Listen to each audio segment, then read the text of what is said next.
성경, 하나님께서 우리에게 주신 하나님에 대한 계시며 진리입니다. 이 성경의 주체가 누군가를 우리는 늘 잊지 말아야 합니다. 성경은 나에 대한 얘기이기 이전에 하나님에 대한 말씀입니다. 그래서 그 말씀을 우리가 하나님의 말씀으로 하나님의 진리로 대우하고 섬기고 순종하는 이런 우리 믿음의 결단이 필요합니다. 근데 성경대로 사는 거 쉬워요? 어려워요? 어렵다라고 보다는 이렇게 표현하는 것이 맞는 거 아닐까요? 불편해요. 성경대로 산다는 거예요. 그죠? 뭐 특별히 어떤 일에서만 아니라 우리 하루에 우리가 살아가는 모든 일을 성경적으로 해 나간다라는 거, 참 불편한 일일 수밖에 없습니다. 그래서 우리가 자칫 잘못하면 편함을 선택하려고 진리가 아닌, 최선책이 아닌 차선을 선택할 때가 많습니다. 성경은 이걸 참 위험하게 얘기를 하죠. 성경이 말하는 최선의 반대는 최악이 아니라 항상 차선책. 항상 차선책. 또 우리가 그 불편함을 이길 수가 없어서 순종하지 않는 그런 진리는요, 진리로서 내가 지식으로 알고 있어도 힘이 없습니다. 그 불편함을 이겨내면서까지 말씀을 순종할 수 있는 사람들, 실패하는 날이 있더라고요. 순종이 완전해지지 못한다 할지라도 그 불편함 속으로 들어가는 사람들을 바로 생명의 길을 걸어가는 좁고 협착한 길을 가는 사람들이라고 말하는 거죠. 성경은 우리를 항상 그 길로 인도해 줍니다. 성도는 언제나 그 사이에서 갈등하며 실패하는 나와 그런 나를 언제나 붙들어 주시는 하나님의 은혜, 이것을 계속 발견해가며 그 은혜를 찬양하고 그 은혜를 감사하며 우리 일생을 살게 되는 게 성도의 삶이죠. 또 이 성경이 이렇게 중요한 이유가 있다면 좀 공부하게 될 기도 때문입니다. 제가 늘 말씀을 드렸던 것 같은데 이 말씀과 기도, 이게 신앙의 다죠? 그죠? 네, 균형이라는 게 정말 중요합니다. 말씀만 갖고도 안 되고요, 기도만 갖고도 안 되고, 말씀과 기도가 균형을 이루어야 합니다. 마치 저는 어떻게 늘 비유를 하냐면 오른발 왼발 같다라고 생각이 듭니다. 내가 한 걸음이라도 더 삶에 있어서 영적으로 전진해 나가려면 이 다리가, 두 다리가 이런 거 있잖아요. 어떤 사람은 롱다리, 어떤 사람은 숏다리고 좀 그런데 둘 다 길든지 둘 다 짧든지 해야 되지. 하나는 길고 하나는 짧으면 신체적으로 장애가 되는 것처럼 영적으로 장애가 되는, 영적으로 핸디캡이 되는 이유는 말씀과 기도가 균형을 이루지 못할 때가 없습니다. 그러면 말씀과 기도로만 완성되어지는 우리 안에 있어야 될 예수 그리스도의 그 인격과 성품이 온전하게 이루어질 수가 없습니다. 그래서 말씀과 기도의 균형을 이루는 게 굉장히 중요한데, 사실은 말씀을 통해 우리는 기도하게 되고 기도를 통해 말씀이 완성되는 삶을 살고 있기 때문에 사실은 말씀과 기도를 분리해 생각할 수가 없습니다. 오늘도 우리가 그런 얘기 좀 많이 하겠지만 기도라는 게 참 어떻게 보면 좋은 건데 굉장히 위험한 거죠. 이런 거죠. 하나님이 인간에게 심어주신 영적인 본능이 있죠. 하나님에 대한 본능, 영혼에 대한 본능. 이 본능이 있다는 걸 뭘 보면 알냐면요, 기도하는 걸 보면 알아요. 사람은 이 죽음에 대한 어떤 두려움과 기도하는 본능을 갖고 있습니다. 아무리 신적인 것에 가르쳐주지 않아도 사람들은 힘들고 어려운 일을 만나면 무엇인가에 대해서 빕니다. 뭘 도움을 요청합니다. 초자연적인 어떤 힘이 개입되기를 원하는데, 이걸 보면 사람 안에는 하나님이 영혼에 대한, 그리고 또한 하나님에 대한 본능을 넣어주신 걸 분명히 알 수가 있습니다. 제가 가끔 농담삼아 사람들 했던 얘기가 뭐냐면, 기도하지 않는 사람은 성도이기 전에 사람도 아니다. 누구나 기도하게 되어 있습니다. 기도라는 걸 한다라는 거죠. 우리가 알고 있는 어떤 그런 원시 형태의 샤머니즘, 우상들 이런 종교들을 보면 다 그 형태의 기본이 뭐예요? 결국은 기도하는 거예요. 점을 치는 것도 사실 뭐 하는 거예요? 기도빨 센 사람한테 내 운명에 대해 좀 점을 쳐달라. 네? 신이 뭐라고 얘기를 하는지 나한테 좀 대신 가르쳐줄 수 없느냐? 이게 다 하나의 기도하는 형태예요. 그렇다면 성경에 말하는 기도, 그런 기도를 말하는 걸까요? 절대 그렇지는 않겠죠. 근데 기도하는 모형을 다 가지고 있다고 해서 그게 하나님이 용납하시고 인정하시는 기도일까? 왜 그 기도 많이 하는 곤충 하나 있죠? 사마귀. 사마귀는 영어로 이름이 뭐예요? Praying Mantis. 손이 뭐 하는 것 같아요? 또 늘 비는 게 하나 있죠? 기도하는 건가요? 기도하는 모형을 갖추었다고 그래서 기도는 아니라는 거죠. 그래서 이 기도는 말씀과 그 말씀에 대한 우리의 믿음을 하나님에게 표현하고 그 믿음의 능력을 맛보도록 주신 놀라운 축복인데, 역시 마찬가지로 기도는 어떻게 하느냐, 뭘 하느냐라는 것보다 더 중요한 게요, 내가 기도하는 대상이 중요합니다. 누구에게 기도하느냐라는 게 이 기도에 오늘 우리가 공부하게 될 아주 중요한 주제입니다. 믿음도 마찬가지죠. 우리가 믿음이라는 공부할 때 그런 말씀 드렸습니다. 내가 얼마나 세게 믿는지, 뭐 확실하게 믿는지, 열정적으로 믿는지 할 것 없이 그 믿음의 대상이 잘못되어 있으면 그 믿음은 헛것입니다. 믿음의 대상이 잘못되어 있으면 그 다른 어떤 믿음의 방법이나 믿음의 어떤 원칙들 아무 의미가 없습니다. 대상이 잘못되어 있다면. 기도 역시 마찬가지입니다. 기도 누구에게 하는 거죠? 우리 하나님에게 드리는 거지 않습니까? 그죠? 뭐 주신 하나님? 우리에게 말씀이라는 진리를 주신 하나님. 그래서 말씀을 통해 진리 안에서 하나님에게 기도하는 이 기도의 대상을 우리가 아는 것 굉장히 중요합니다. 이 기도의 대상에 따라 그게 우상숭배냐 참 진리냐 이런 걸 결정하는 거죠. 결국은 거기서 결판이 나지 않습니까? 내가 누구에게 기도하느냐라는 거죠. 그래서 오늘 우리가 이런 기도에 대한 내용들을 한번 우리가 공부한 것과 함께 복습을 하면서 전체적으로 좀 얘기를 해보려고 합니다. 물론 기도는요, 때로 하나님의 어떤 초자연적인 역사가 기도를 통해 나타납니다. 믿으십니까? 네.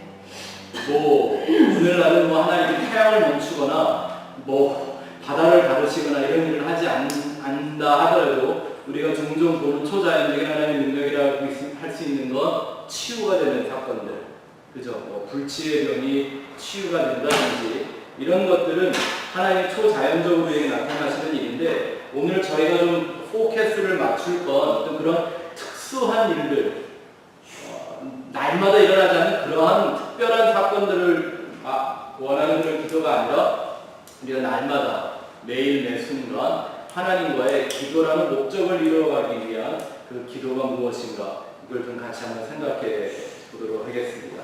먼저 이 성경의 기도와 종교적인 기도의 차이점들을 좀 한번 살펴보죠. 기도는 명상이나 혹은 참선이 아니다. 여러분 교재에서 첫 번째 배운 내용이죠. 너무 중요한 거라 제가 그대로 옮겨놨습니다. 명상을 하거나 참선 이런 것이 아닙니다. 정신통일을 하거나 마인드 컨트롤을 하거나 마음의 평정심을 얻기 위해서 뭔가를 깊이 묵상하는 이런 것들이 아니라는 거죠. 그래서 여러분, 기도가 아닌 것은 절대 내가 하나님 앞에 드리는 기도를 대체할 수가 없습니다. 예를 들어 제가 목회하면서 제일 처음에 어려웠던 것 중에 하나는 뭐냐면요, 이렇게 목사로서 혹은 사역자로서 마음에 찔렸던 게, 우리가 아마 성도님들 제일 많이 듣는 얘기 중에 하나 이런 걸 거예요. 목사님 기도해 주세요. 그죠? 특히 이제 예배가 끝나고 이제 갈 때마다 어떤 분들은 악수만 하고 이렇게 예 감사합니다 이러고 가는 게 아니라 꼭 뭐 하나 하고 기도를 해달라고 얘기를 하고 가세요. 그러면 기도하겠다고 그러죠. 그럼 누가 뭐 아니 어느 목사가 나 그거 안 할래요. 잊어먹을 건데요. 그러겠어요? 근데 문제는 그런 것으로 기도해야 안 해요. 잊어버리잖아요. 저는 한때 우리 전도사님을 세워놓고 기도를 부탁하는 분들한테 있으면 그걸 항상 노트를 적게 만들었어요. 근데 어떤 때는 이런 때가 있어요. 기도를 하는 게 아니라 가서 혼자 생각을 많이 해요. 궁리를 많이 하는 거예요. 밤새 고민해. 중요한 일이니까 기도한다고 그러면서. 생각 깊이 하고 고민하는 거하고 기도하는 거하고 똑같나요? 내가 고민 많이 하고서 뒤에다가 예수 이름으로 했습니다. 그건 기도예요? 고민이에요? 만약에 그렇게 깊이 생각하고 깊이 고민하는 게 기도와 똑같은 일이라면 하나님이 우리에게 굳이 왜 기도하라고 얘기하셨을까요? 생각을 깊이 하라고 그러셨지? 쉬지 말고 생각해라 이렇게 하셨지 왜 쉬지 말고 기도해라 하셨을까요? 생각이라는 말과 기도라는 말이 아예 다르거든요. 우리는 가끔 오래 한참 생각하고, 왜냐하면 내가 뭐 하나님 떠나 생각하나요? 아니죠. 하나님 중심으로 놓고 생각을 하지 않습니까? 그래놓고 내 나름대로는 하나님을 목적으로 하나님 중심으로 생각을 오래 했기 때문에 기도이겠지라고 이렇게 해버리는 때가 많아요. 근데 여러분 신앙생활을 통해서 경험해 보셨겠지만 그런 기도, 그런 깊은 생각은 과연 기도로서 효과가 있는가요? 어떤가요? 이 생각을 많이 한다는 게 참 어떻게 보면 위험할 수가 있는 게요. 우리가 지난번에도 이 생각에 대한 문제를 좀 나눠봤는데 이 생각은 본능적으로 누구 편에 서서 해요? 내 편에 서서요. 생각을 어떻게 하나요? 내가 갖고 있는 나의 가치관, 나의 철학, 나의 상황, 나의 현실, 나의 성품들을 생각을 해나가요. 이 생각은 뭘 갖기를 원하냐면요. 그 아이디어. 이 생각을 잘하면 생각이 우리에게 줄 수 있는 게 뭐예요? 그 아이디어예요. 그것 때문에 우리가 생각하는 거 아니에요. 고민하는 까닭이 뭐예요? 좀 좋은 방법 없나? 좋은 해결책 없나? 좋은 길이 없나? 그렇죠? 근데 하나님은 우리에게 그 아이디어를 주시는 분이세요. 하나님은 우리에게 그 아이디어를 주시는 분이 아니라 진리를 가르치기를 원하시는 분이세요. 어떤 상황에서든지. 맞습니까? 혹 그 진리가 그 상황 속에서 나에게 손해가 되고 불리할지언정 하나님은 그거를 피해 도망가거나 요리조리 용이 주도하기에 비껴나가는 그 아이디어를 가르쳐주는 분이 아니라 하나님은 우리에게 그것을 뚫고 나갈 수 있는, 브레이크트루 할 수 있는 truth, 진리를 가르쳐주시는 분이세요.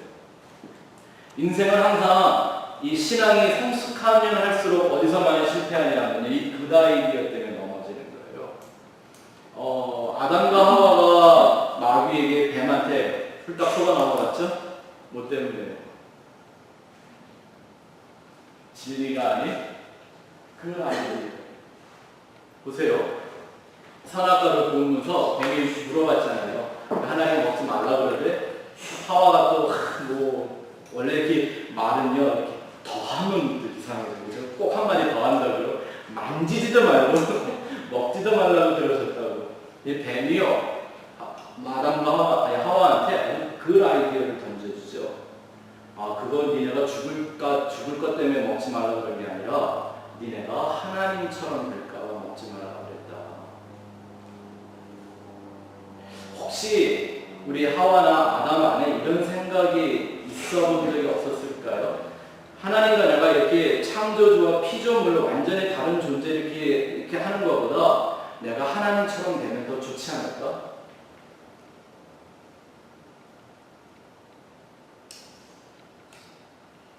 여러분들이면 그런 생각 안 해봤겠어요? 혹시 교회에 다니시면서 그런 생각 안 해봐요? 내가 목사라는 게. 문제가 이 그 아이디어예요. 항상 이렇게 꼬시는 거예요. 우리가 아니지만 사기꾼이 항상 뭐 갖고 댕기나요? 사기꾼은 절대 진리 안 줘요. 뭘 줘요? 그 아이디어를 주는 거예요. 그래서 생각하는 것과 기도하는 것은 엄청난 결과의 차이를 가져다 줄 수가 있습니다. 우리가 생각 많이 할 수 있는데도 불구하고 하나님은 우리로 하여금 기도하라고 말하셨던 것은 하나님에게 찾아오라고, 너 혼자 생각하지 말고 내 앞으로 와라, 나에게 와라, 골방에까지 들어가서라도 나랑 1대1로 만나자 그러면서 기도를 원하셨던 건 하나님은 우리에게 그 진리로 인도하기 위해서라는 거죠. 그래서 절대 기도를 다른 것과 대체할 수가 없다라는 거예요. 생각은 생각이고 기도는 기도라는 사실. 생각을 깊이 해서 정리가 됐으니까 그럼 그때부터 기도해야 합니다. 누구에게? 하나님과 얼굴과 얼굴을 맞대고 heart to heart, face to face. 하나님과 1대1로 기도를 시작해야 되는 거죠. 두 번째는 기도는 빌거나 주문을 외우는 것이 아니다. 이 말을 다른 말로 바꿔보면요, 기도는 내 요구를 말하는 게 아니다 라는 뜻이기도 합니다.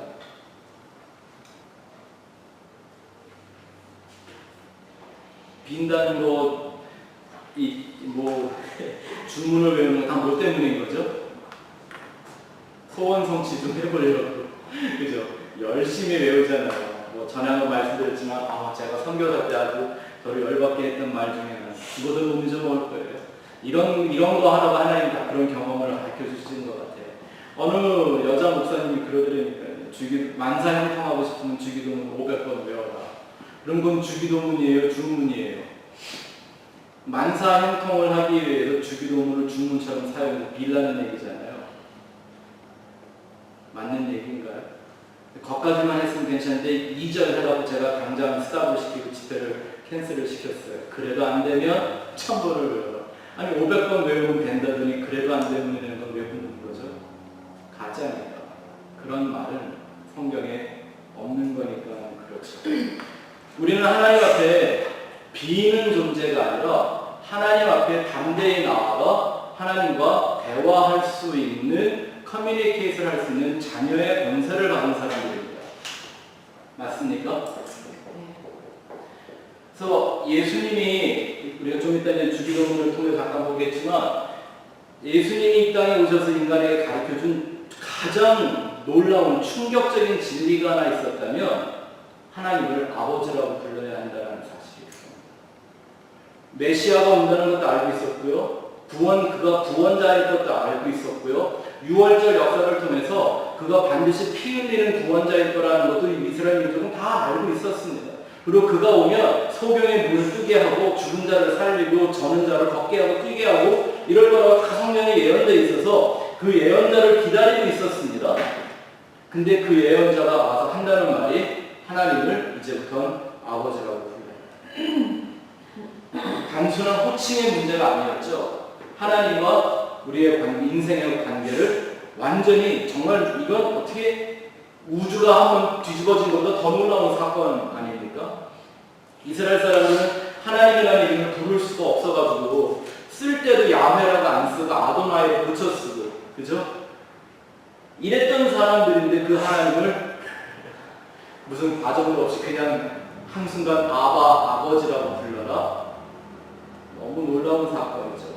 근데 여기서 말하는 이 자녀가 어떤 자녀냐? 버르장머리 없고 싸가지 없는 그런 자녀가 아니라 돌아온 탕자가 그 아버지에게 나온 것 같은 그 자기가 자녀로 회복된 사람이라는 걸 온전히 아는 걸 의미하는 거죠. 정말 하나님 앞에서 거듭난 죄 사함을 받아 내가 지옥의 멸망과 저주에 빠질 뻔했던 나라는 인생이 하나님에게 자녀로 용납되었다라는 이걸 내 가슴 속에서 실감해내지를 못하면 이 자녀의 기도가 내 안에서 돼야 안 돼요? 안 되죠? 그럼 그때부터 그 기도는 아버지와 자녀와의 대화가 아니라 힘센 사람과 힘 약한 사람의 줄다리기가 되기 시작하는 거예요. 기도가 힘들죠. 그런 이유가 그 안에 담겨 있는 거죠. 자, 또 세 번째, 기도를 잘하는 것은 말을 잘하는 것이 아닙니다. 기도는 내가 말을 많이 해야 잘하는 게 아니라, 오래 해야 잘하는 게 아니라, 기도는 잘 듣는 사람이 기도를 잘하는 겁니다. 이해가 되십니까? 제가 우리 그 형제님들 반에서는 그런 말씀을 드렸는데, 얼마 전에 그 성사위의 얘기를 했다고 해서 좀 우리를 실망하게 한 그 테라다스요.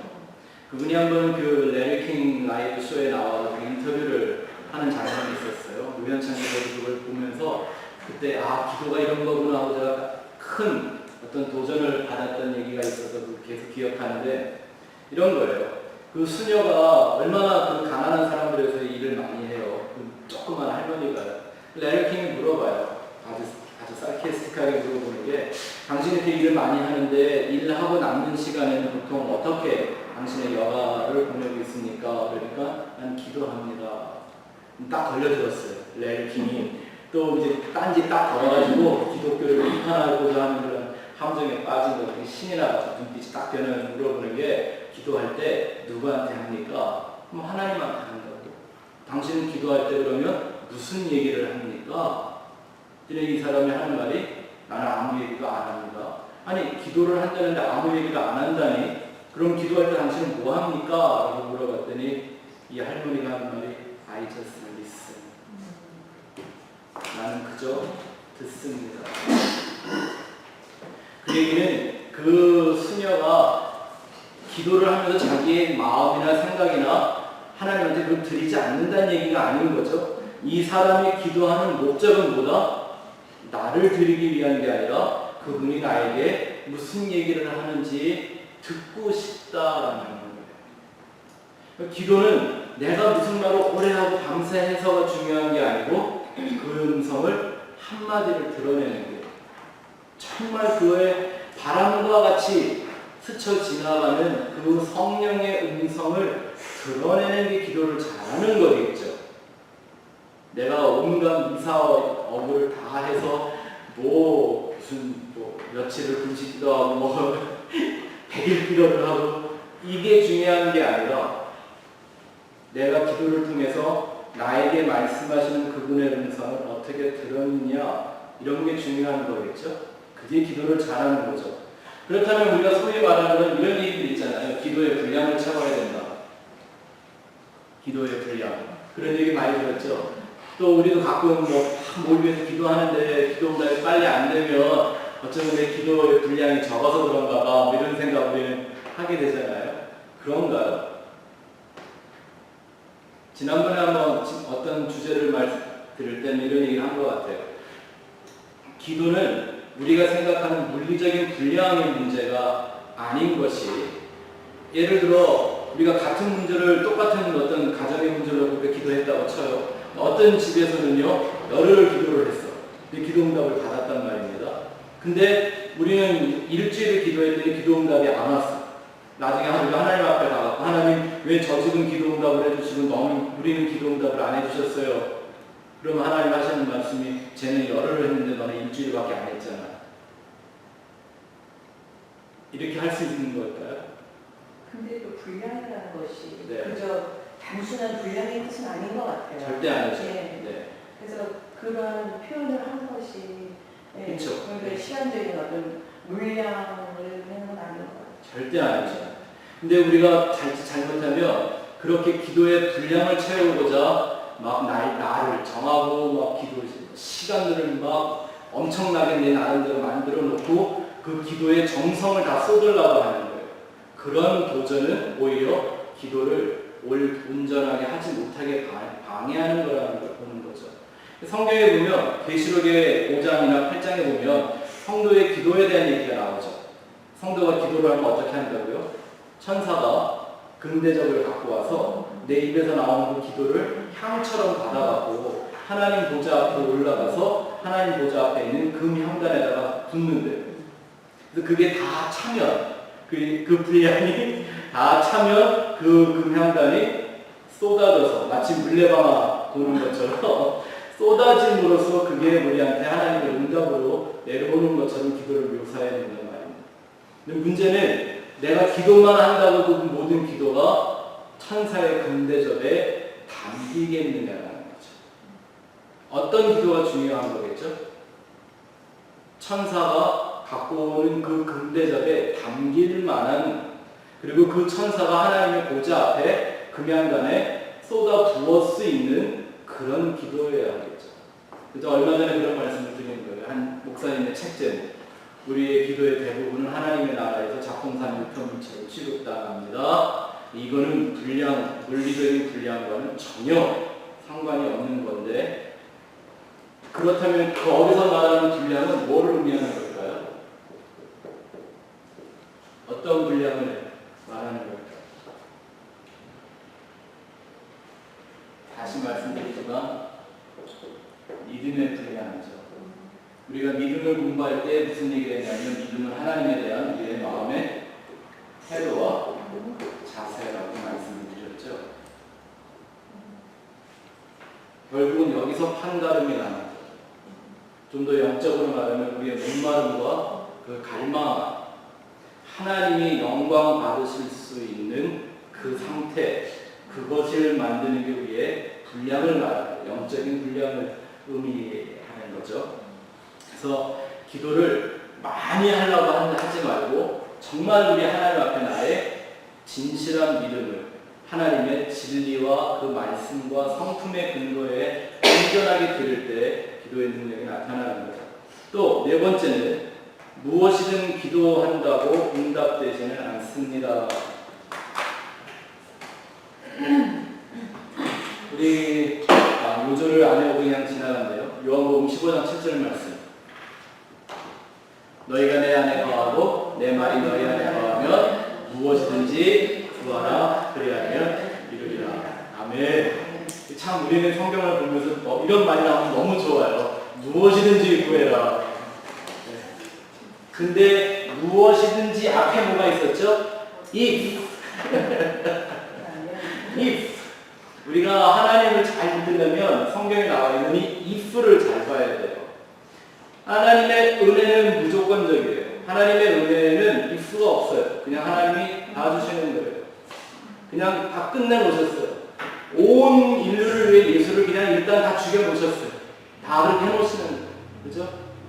그런데 축복에 관해서는, 하나님의 특별한 어떤 은총에 관해서는 항상 if를 얘기하시는 거예요. 너희가 내 안에 거하고 내 말이, 내 말, 성경의 하나님의 말씀과 그 진리가 너희 안에 거하면, 그러면 그 안에서 우리는 무엇인지 구할 수 있게 되는 거죠. 아무거나 막 구한다고 주신다는 게 아닌 거죠. 이런 걸 가지고 마치 기도가 무슨 도깨비 방망이냐 생각을 하면, 흥부가 밥하는 것이냐 생각을 하면, 그거는 기도를 꼭 이방인들의 행위같이 얘기를 하는 거, 우상숭배와 다를 바가 없죠. 네. 조금 전에 말씀하신 그 기도, 물레방아 보내시고 그러면 그게 그거랑 같은 얘기인가요? 예를 들어서 나는 지금 기도를 했는데, 네. 어떤 사람은 지금 막 기도를 했어요. 나는 한 1년 전에 기도했어요. 그러면 그 위에 기도가 다 쌓여가지고 지금 막 기도하는 사람이 딱 차가지고 무게 이기지 못해서 탁 떨어졌을 때, 지금 기도한 사람은 금방 받는 거고, 옛날에 한 사람은 1년 전에 한 사람은 지금 응답을 받는, 그렇게 그런 물리적인 게 아니에요. 그거는 어차피 그 하나님과 그 개인의 문제죠. 근데 기도가 한 달, 1년 후에 응답을 올 수도 있고, 즉시 응답받고 받을 수도 있다고 하잖아요. 무응답도 응답이고. 뭐 어떤 걸 말씀하시는 거예요? 그런데 지금 말씀하신 건 내 기도를 누가 해줬을 때? 아니죠. 내가 기도를 했는데 네. 거기에 지금 먼저 떨어졌어요. 그 대접에. 예. 물론 지금 막 기도했는데 딱 제일 위에 떨어져가지고 그게 이제 탁 쏟아진단 말이에요. 그럼 지금 한 사람은 응답이 올 수가 있는 거고. 이렇게 보셔야죠. 네. 그러니까 그거를 이렇게 은유적으로 지금 표현을 해놓은 거지, 딱 그렇다는 건 아니잖아요. 그렇죠? 아니 그러니까 예를 들어서 그러면 예를 들자면 예. 그 향단이라는 게 자기 개인의 향단이 있는 거겠죠. 개인 거. 그렇죠. 하나밖에 없겠어요. 개인 거라면 네. 나의 개인의 분량을 말하는 거겠죠. 네.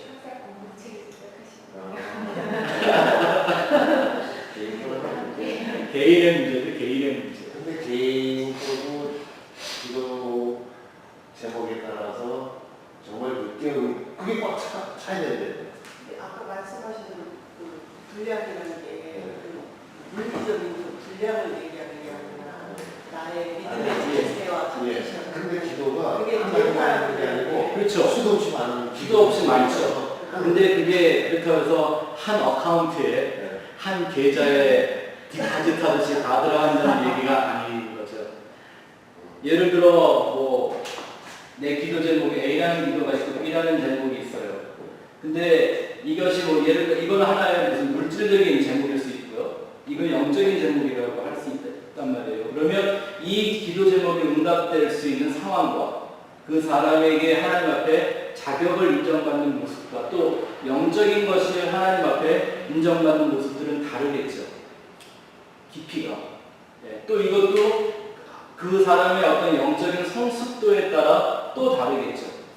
이런 얘기 많이 하잖아요. 뭐 예수 처음 믿었을 때는 하나님 기도 응답 잘 해주신다고요.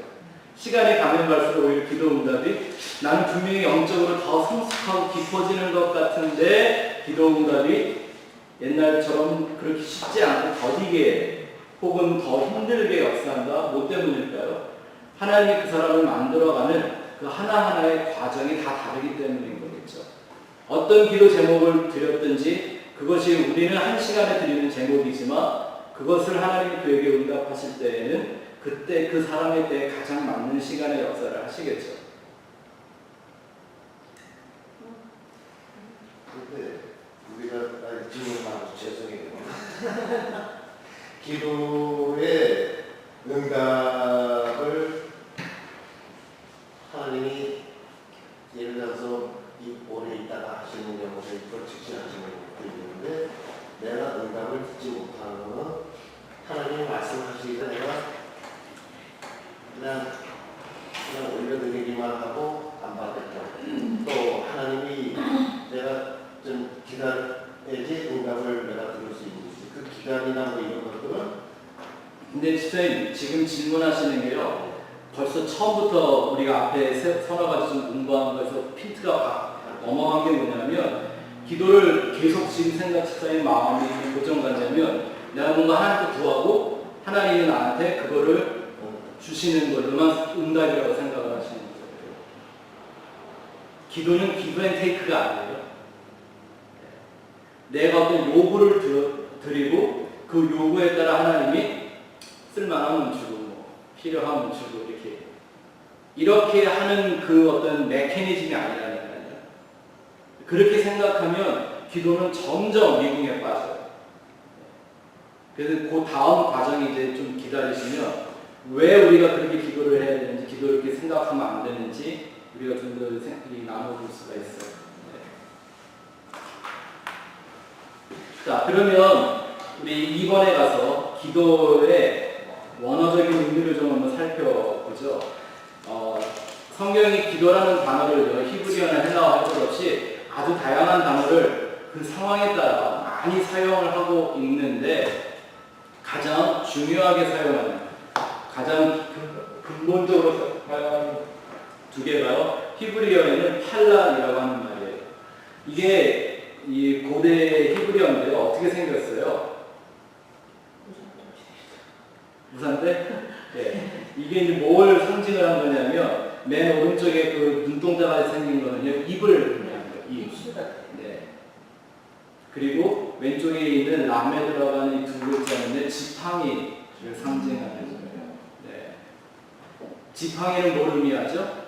목자가 양을 칠 때 그것은 목자의 권위를 의미하는 거죠. 그래서 두 개를 갖다 놓으면 최상급이에요. 최고의 절대자에게 입을 열라라는 뜻이에요. 그래서 좀 더 정확하게 얘기하면 절대자를 향하여 엎드리다라는 뜻이 이 단어의 문자 그대로의 의미예요. 그래서 이 팔랄이라고 하는 이 말에서 파생되어서 우리가 쓰고 있는 영어가 fall down 한다고 그러죠. 예, 그 하나님 앞에 엎드리는 걸 뭐 한다 그러죠? I fall down before the Lord. 이렇게 얘기하는 거죠. 이 팔랄이라는 말에서 그 단어가 나오는 거고요. 또 구약 성경에서 이 팔랄이라는 말이 계속 사용될 때는 어떤 의미가 되냐면 내 자신을 하나님 앞에서 점검한다라는 의미가 갖고 있어요. 그래서 유태인들, 랍비들은 이렇게 가르쳤다고 그래요. 기도는 하나님을 보고 나를 보는 거다. 하나님과 나라는 존재가 얼마나 다른가. 하나님을 보고 나를 봐서 나라는 기준으로 하나님을 내가 평가하고 보는 게 아니라 하나님을 보고 그 하나님과 그 하나님에 미치지 못하는 나라는 존재를 그 앞에서 확인하는 걸 오히려 그 사람들은 기도라고 말했다고 합니다. 그래서 시편에 다윗이 쓴 이 시편이 다 사실은 뭐예요? 시가 아니었고 다윗의 기도였죠. 기도. 그 다윗의 기도를 쭉 읽어보면 시편을 읽어보면 항상 그런 얘기가 많이 나와요. 하나님은 어떤 분인데 나는 어떤 존재다. 하나님은 이런 분인데 나는 이런 존재다. 계속 하나님을 보고 나를 보고 하나님을 보고 나라는 존재를 깨닫게 되면서 그럼에도 불구하고 나와 하나님 간에 엮여져 있는 연결되어 있는 관계를 계속 찬양하잖아요. 그게 기도의 본래적인 의미였다는 거죠. 또 신약 성경에 기록되는 헬라어 또 프로시코마이라는 말은요 소원을 주고받다라는 의미가 담겨 있습니다. 소원을 주고받다. 지금 우리 박 목사님이 질문한 것처럼 어떤 기도를 내가 하나님한테 뭔가 청구를 하고 하나님은 그걸 딱 봐도 때가 되면 딱 결제해주고 이런 느낌을 가질 수가 있는데요. 이 말이 참 중요한 것 같아요. 소원을 내가 아래 두리면 하나님은 그 손을 딱 갖다가 이게 쓸만한 때가 되면 때가 돼서 하나님이 딱 응답을 해주신다. 이거는 이제 내가 소원을 일방적으로 드리는 때 가능한 거죠. 그렇죠? 네? 하나님이 보스예요, 그냥. 근데 이 프로시토마이라는 말은요, 소원을 내가 일방적으로 아뢰는 걸 말하는 게 아니라 소원을 주고 받는다라는 거예요. 그렇다면 이런 식인 거죠. 이 말의 의미를 그대로 하는다면 집사님이 하나님도 내가 기도하는 사람이라면 내도 소원이 있고요. 하나님도 소원이 있으실 거 아니에요. 내가 소원을 갖고 가요. 그렇죠? 하나님, 사람은 자기가 소원이 있어야 하나님께 엎드릴 거 아니에요. 근데 내 소원을 말해요. 들으셨을 거 아니에요. 그러면 하나님은 또 어떻게 할까요? 또 하나님은 또 하나님의 소원을 내게 말하시겠죠? 그 다음에 내가 하나님께 어떻게 반응할 수 있을까요? 서로 바라는 바가 틀리면 여러분 핀드가 안 맞을 거예요. 네. 그게 기도라니까요. 그래서 내 생각을 가지고 갔다가 하나님의 생각으로 내 인간적인 소원을 가지고 갔다가 하나님의 소원을 받아 돌아오는 게 기도라는 자리라고 가르쳤던 거예요. 내 뜻대로 마옵시고 아버지의 뜻대로 되기를 원하는. 항상 기도는 그랬어요. 내가 원하는 걸 얘기하는 거예요. 또 같은 어떤 문제를 놓고 봤을 때도요. 얘기한 것처럼 말씀하신 것처럼 내가 이런 소원을 말했는데 그 문제를 바라보고 있는 하나님의 소원이 더 크고 놀라울 때는 어떡할까요? 내가 보는 건 요만큼밖에 안 되는데 하나님이 그걸 놓고 계획한 일을 이마했을 때 마치 이런 거겠죠? 예수님이 38년 동안 장님됐던 사람을 만났을 때 이렇게 말씀하셨어요. 이 사람 하나님의 영광을 위하여 소경돼 태어난 거지 누구의 목은 부모의 죄 때문이 아니다. 이런 얘기 다 알고 계시잖아요. 근데 이 38년 된 장님이 난 눈 뜨게 해달라고 하루 한두 번 기도해봤겠어요? 그게 유일한 소원이었을 텐데 내 소원 같으면 당장 눈을 뜨고 싶었겠죠? 근데 만약에 하나님과 소원을 주고받는다면 하나님 어떤 생각을 하고 있었을까요? 그래 내가 너 눈 띄워줄게. 근데 지금은 아니고 예수라는 사람 앞에 네가 서게 될 텐데 나의 영광을 드러내기 위하여 너는 그날 눈이 띄어지게 될 거야. 그러기 위해서는 바리새인들한테 붙잡혀서 끌려가야 되고 그 사람 앞에 무릎 꿇어서 니네 부모가 너 때문에 네 부모의 죄 때문에 네가 눈먼 거다 이런 모욕을 다 당해야 돼. 이런 각본을 참 얘기를 해주셨다고 쳐요. 그게 하나님의 계획이니까. 그럼 그 앞에서 당장 내 눈만 하나 열어도 보게 달라는 이런 뭐라 그럴까 좀 소극적인 이런 소원을 가지고 과연 그 하나님의 소원을 이길 수 있을까요? 그 하나님의 영원한 계획과 그 뜻을 깨닫게 되는 거죠. 그래서 소원을 주고받는 게 되는 거예요. 나는 이렇게 이걸 원하지만 그것을 바라보는 하나님의 관점이 다시 내 안으로 흘러 들어오게 만들어주는 거죠. 그래서 내가 하나님을 더 알게 되고 하나님과 더 연합되게 되고 하나님과 내가 정말 그분의 자녀이구나라는 걸 알게 만드는 거죠. 그게 프로시크마이라는 말의 의미예요. 이걸 꼭 기억하셔야 돼요. 내가 소원을 아뢰는 기도가 아니라 그건 정한서 떠놓고도 다 하잖아요. 목탁 두드리면서 다 하고. 그런데 진짜 기도는 뭐라고요? 소원을 주고받는 하나님의 소원을 받게 되는 거죠. 세 번째 가서 볼까요? 제가 보통 기도를 설명하는 이 C자 세 개를 갖고 설명하는 기도가 있습니다. 첫 번째는 하나님과의 커넥션.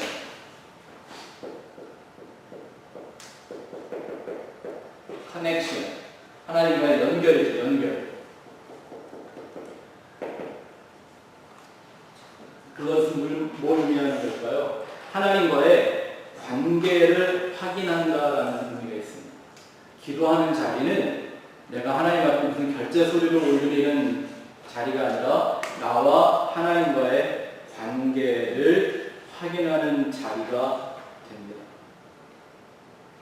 기도할 때 하나님은 언제나 어떻게 불러야 하기 때문에 천지를 지으신 창조주여 이게 아니라 아버지라고 불러야 하기 때문에 내가 언제나 내가 과연 그에게 아버지의 자녀로서의 내 삶이 되었는가, 내가 그 하나님을 내 아버지로 참 섬기고 연결되어 살고 있는가, 언제나 그걸 먼저 확인해 보게 되는 순간이 기도라는 자리죠. 하나님은 절대 우리가 하는 말에 감동하지 않습니다.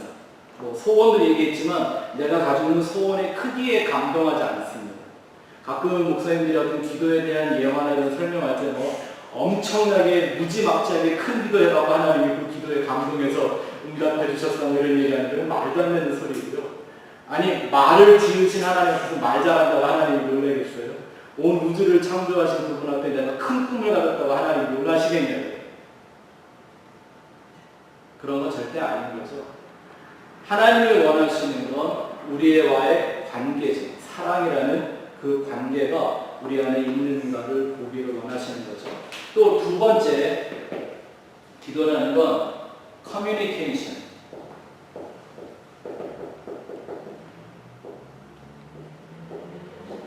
하나님과의 교통이죠. 혹은 하나님과 교제와 대화를 하는 거죠. 교제와 대화. 이제 다음 주 우리 이 펠로우십에 대한 얘기를 좀 더 깊이 하도록 하고요. 하나님과 대화라는 거죠. 소원을 이루든지 내 사랑을 고백을 하든지 하나님과의 대화죠. 대화라는 건 어떻게 하는 거죠? 가는 말이 있으면 오는 말이 있어야 대화인 거죠. 그래서 제가 이 기도를 할 때 우리에게 굉장히 중요한 어떤 개인이 집에서 기도하시고 할 때, 기도 생활하실 때 중요한 것 중에 하나는 기도한 후에 예수님 이름으로 기도했습니다. 내 기도가 끝났다고 기도하는 자리를 박차고 나가지 마시고 내 할 말을 했으면 이제 하나님이 하실 말씀을 듣기 위하여 기다리는 시간이 꼭 필요합니다. 아까 말씀드렸지만 기도는 내 말만 하려고 하는 게 기도가 아니라 그의 음성을 듣기 원하는 거라고 말씀을 드렸죠. 또 우리가 지난 시간에 그런 얘기 좀 한번 해봤어요. 기도가 과연 하나님과 대화라면 그 대화 중에 누가 더 말을 많이 해야 될까요? 우리 가끔 그래요. 의사 선생님들이 제일 짜증나는 환자가 어떤 환자냐면 자기 병을 의사의 나보다 더 많이 아는 의사를 막 가르치죠. 제가 지난번에 그런 좀 농담 비슷하게 얘기를 해드렸어요. 아는 척하는 기도. 하나님이 내가 달려요. 하나님 다 당신을 위한 거 아닙니까? 당신의 영광을 위해, 당신의 나라를 위해, 당신의 교회를 위해 이래가면서 하나님을 얼리고 달래고 하는 식의, 이건 기도가 아니라 하나님을 기만하는 거죠.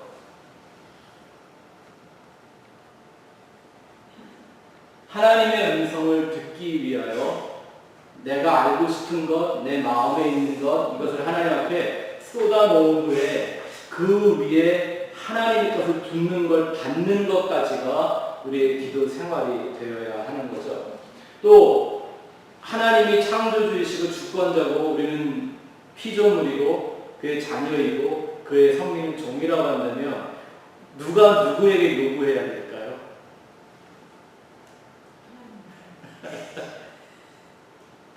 근데 우리는 기도 그러면 마치 나라는 한 사람이 하나님 앞에 마구 내가 원하는 걸 구할 수 있고 요구할 수 있는 특권을 받는 것처럼 생각하죠.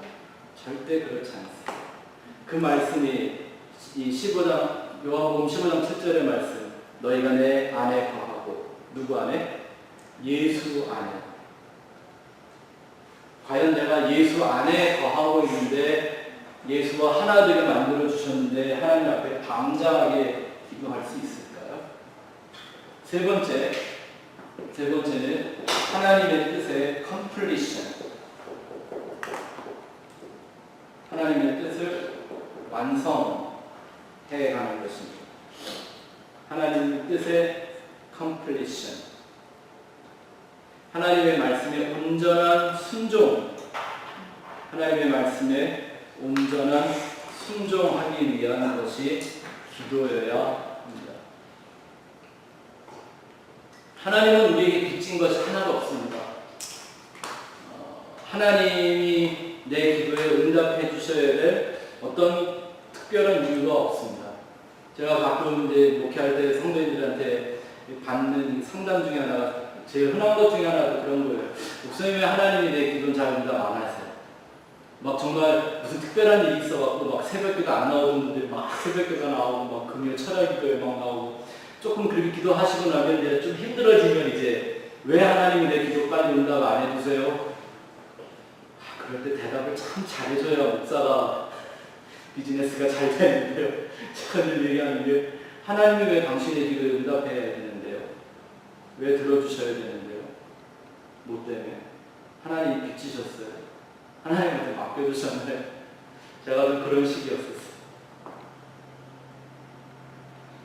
기도는 내가 하나님에게 뭔가를 요구하는 것이 아니라 하나님이 정하신 그 완전한 계획과 그 뜻이 나의 내 인생을 향한, 오히려 우리가 지난번에 하나님의 주권이라는 주제를 공부했었죠. 이런 믿음까지 가야죠.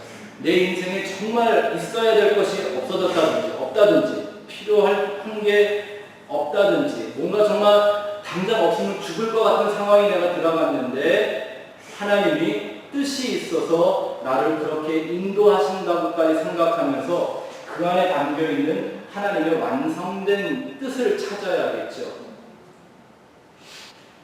다니엘의 세 친구들이 얘기가 언제나 우리한테 큰 감동을 주는 게, 그 불구덩이에 걸어 들어가라는데, 이 사람들 우리가 성경 봐서 알지만 뭐 구체적인 얘기는 없지만 성경에 나온 얘기만 봐도 이 사람들은 절대 하나님 믿다 죽으면 안 될 사람들이잖아요. 복 받아야지, 잘 돼야지, 대대손손, 그쵸? 형통하고 복의 대표가 되는 사람들이 성경에 들어간단 말입니다. 그 사람들이 하나님 앞에 아우성치지 않았어요. 하나님이 다 계획이 있으시겠지. 그 자리에까지 들어가 하나님의 뜻이 완성되는 걸 원했지, 나의 급한 필요들이 채워지기를 구하지 않았었다.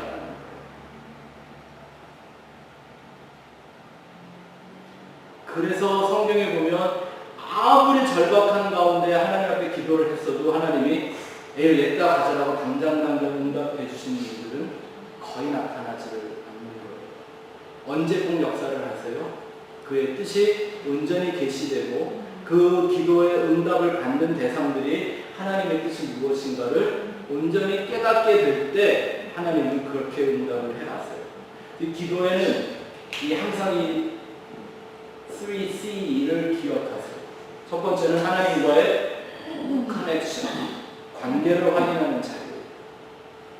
이 관계가 확인되고 나면 사실 내 필요나 내 이런 모든 것들은 하나님한테다가 굳이 얘기해도 할 필요가 있어요, 없어요? 좀 이따 공부하겠지만 하라고 그러셨어요? 하지 말라고 그러셨어요? 아예 하지도 말라고 그랬거든요. 마태복음 6장에 보면 산상수훈 얘기 쭉 나오면서 먹을 거 입을 거 염려하지 말고 좀 그러면 구해지도 마라 좀 그러셨잖아요. 다 뭐 하는 거다? 이방인들이 우상 숭배하는 사람들이 구하는 거다. 내가 다 아니까 구하지도 마라. 그러면서 뭐라고 그러셨어요? 먼저 그의 나라와 그의 의를 구하라. 그런데 또 7장에 가서 보면 구하라 주실 것이요 찾으라 찾을 것이요 두드리라 열릴 것이라고 그랬어요. 그건 또 그럼 뭐예요? 그건 뭐 달라고 그러는 거잖아요. 그런가요? 이 커뮤니케이션이 하나님 앞에 구하고 하나님 앞에 그러니까 그 처음에 영어로 하면 이렇게 돼 있잖아요. ask. 그 다음에 seek. 그 다음에 knock. 이 세 개잖아요. 이것도 ask잖아요. 그죠? 좀 영어도 이렇게 성경적이에요. 하나님한테 처음에 물어봐요. 하나님한테 물어보라는 거잖아요. 물어봤으면 찾아봐라. 찾아보고 나면 가서 두드리라고 행동으로 옮겨라 이런 얘기가 나와 있잖아요. 뭐 하라고? 이 목적이 뭐였죠? 성령 설명하는 성령. 그 성경에 나와 있는 이 얘기를 싹 빼놓고 요 얘기 너무 좋으니까 요것만 갖고 그냥 뭐든지 구하고 자꾸 두드리긴 다 열린다고 막 이렇게 얘기를 하는데 이렇게 얘기를 하시고 나서 천국께서 너희에게 안 주시겠냐? 악한 아비라도 누가 자식이 떡을 달라고 그러면 돌을 주고 생선을 달라고 그러면 뱀을 주겠느냐? 하물며 너희 천국께서 너희에게 성령을 주시지 않겠느냐? 성령이 우리에게 오시면 하는 일이 뭐예요? 우리의 연약함을 도우사 탄식함으로 나와야 하나님과 커뮤니케이트하게 도와주신다고 그랬잖아요. 맞습니까? 그래서 우리가 기도를 할 때 항상 이 세 가지의 마음을 가지고 특별히 여러분이 개인의 삶 속에서 날마다 기도를 해나갈 때 이 3C를 꼭 기억하며 기도하실 수 있게 되기를 바랍니다. 그러면 명동의 기도에 대한 전체적인 걸 공부고요. 기도를 가르쳐달라고 하는 제자들한테 예수님은 기도를 어떻게 가르쳐 주셨나요? 자, 뭐 우리가 이걸 한 절 한 절씩 공부해도 시간이 뭐 한 주씩 공부해도 모자랄 거지만 오늘은 기도라는 것만을 중심으로 해서 중요한 내용들만 좀 보고 넘어가죠. 첫 번째, 하늘에 계신 우리 아버지여, 방금 말씀드린 것처럼 여기는 하나님과의 관계를 확인하고 완성하는 것을 의미합니다. 하나님을 뭐라고 불러야 한다고요? 아버지요. 정말 아버지 대우하십니까? 아버지로 사랑하십니까? 아버지로 신뢰하십니까? 왜 여자분들이 예수를 더 쉽게 믿는지 아세요? 딸들이 아빠하고 관계가 좋아요. 왜 남자들은 기도하라고 기도를 잘 못하는 줄 아세요? 하나님을 아버지라고 부르는 게 싫어. 아니, 전체적으로 볼 때. 전에도 말씀드렸지만 이 내적 치유를 하다가 보면 이상하게 아버지한테 상처를 갖고 있는 사람이 굉장히 많아요. 엄마는 항상 신뢰의 대상인데 아버지가 신뢰의 대상이 아닌 경우가 많고요. 아버지를 사랑을 해도 아버지가 엄해서 무서운 사람들이 있고요. 아버지한테는 이렇게 엄마처럼 푹 안기고 어리광 필 수 있는 그런 존재가 아니라 아버지 앞에서는 내가 항상 좀 이렇게 똑바르게 좀 예의 범절을 좀 차리고 막. 근데 이게 딸들은 안 그런데 아들들은 이게 많단 말이에요. 아버지한테 그게 아니에요. 아마 제 기억에 저랑 우리 제가 철이 들었다 아니고 하여튼 사춘기 지나서 제 기억에 제가 스스로 우리 아버지를 하고 정말 내 온몸을 다하여 허그를 해본 거는 저희 아버지 첫 번째 신장 수술하셨을 때예요. 그때가 아마 제가 31살인가 그랬을 거예요. 아버지한테는 참 그게 힘들어요. 남자들 같은 경우. 근데 우리 딸들은 안 그렇잖아요. 아빠들은 대부분 딸바보들 아니세요? 딸들은 그냥 그래서 이 딸들은 아버지라고 기도를 잘해요. 그 말에 마음이 쏟아져요. 이렇게. 아버지라고 부를 때. 그게 쉽죠. 근데 우리가 하나님을 그렇게 아버지라는 관계를 부르고 들어갈 수 있어요. 이게 어디서만 가능하냐면 우리를 자녀의 위치로 회복시켜 주셨다는 얘기는요. 똑같은 말, 이걸 잘 기억하셔야 돼요. 우리를 예수의 위치로 회복시켜 주셨다는 말은 똑같은 얘기예요. 믿으십니까? 믿으세요? 예수님이 하나님의 아들이신 것처럼 그 위치상, 본질상은 다르지만 위치상 하나님에게 우리가 그 예수의 자리로 올라가게 된 거예요. 그래서 예수님이 오셔서 우리를 위한 모든 십자가와 부활의 역사를 다 이루어 주신 거죠. 그리고 자녀는 아버지의 영광을 위해 살고 이런 게 있습니다. 유대인들의 신앙 속에는요. 아버지의 것이 곧 누구의 것? 나의 것이라고 하는 철저한 신뢰가 그 안에 담겨 있었습니다. 그래서 하나님이 아버지들에게 주신 놀라운 축복이 뭐냐면요. 이 야곱과 같은 아버지라도 자식을 축복하면 하나님이 그 축복을 인정해 주셨습니다. 그 관계를 설명해 주십니다. 그래서 먼저 우리는 하나님과 이 아버지와 자녀라는 관계를 우리 기도의 최우선으로 생각을 해야 해요. 그것이 안 되면 그 다음부터는 열심히 해야 큰 효력을, 나의 어떤 종교성을 만족시키는 데는 도움이 될 수 있는지는 모르겠지만 기도라는 영적인 능력이 내 삶 속에 액티브하게 드러나는 게는 어렵습니다. 두 번째는 뭐라고 가르쳐 주셨죠? 이름이 거룩히 여김을 받으시오며, 이것은 나를 통해 그 하나님의 이름이 증거되기를 구한다라는 거예요. 나를 통해서 내가 어떻게 살아갈 때, 내가 어떻게 반응했을 때, 내가 어떤 지혜를 가졌을 때 나를 통해 그 하나님의 이름이 증거되겠습니까? 그것은 이 철저한 삶의 변화와 성숙을 의미하는 말입니다. 말씀드린 것처럼 그 아버지의 뜻으로 변화되어가고 성장해가는, 마치 탕자가 다시 돌아왔을 때 다시 아버지 품에 안겨서 그때부터는 자기의 욕심과 목적이 아닌 아버지의 모든 계획과 그 목적대로 살아가고 자기를 변화시켰던 것처럼. 세 번째, 나라의 임하옵시며 라는 말은 하나님의 진리로 다스림을 받는 삶을 구하는 것입니다. 여기서 이 나라라고 하는 말의 그 헬라어가 많이 들어보셨을 거예요. 바실레이아라는 말이거든요. 이 바실레이아라는 말은 그 뜻이 뭐냐면, 왜 천국은 이와 같으니 할 때 이게 다 그 하나님의 나라를 말하는 그 바실레이아라는 뜻인데, 하나님의 통치가 이루어지는 것입니다. 하나님의 주권, 하나님의 진리, 하나님의 통치가 일어나는 모든 것을 하나님의 나라라고 부르죠. 그 나라가 임하옵시며 무슨 뜻이에요? 수동태예요. 나를 통해서 이 나라가 나타나게 하시고 나로 그 나라를 살아가게 하소서라는 의미가 그 안에 담겨 있는 거죠. 그러기 위해서는 내가 하나님의 진리, 하나님의 통치 원리는 진리적 기분대로 하시는 게 아니라 정해진 영원한 진리와 말씀 가운데 그 통치를 이루세요. 우리가 지난주에 공부했던 하나님의 말씀을 주야로 묵상하며 산다라는 얘기는 똑같이 무슨 얘기일까요? 그 하나님의 통치하신, 그 하나님이 다스리는 대로 내가 살겠다라고 하는 그 결심이 그 안에 담겨 있는 겁니다. 이 하나님의 나라라는 걸, 하나님의 왕국, 이거 공부할 때 우리가 생각해야 되는 거. 하나님은 아버지이시지만 동시에 왕이십니다.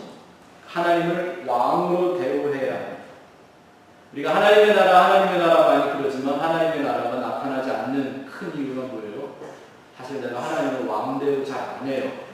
왜? 누가 왕이니까? 내가 왕 같잖아요. 그죠?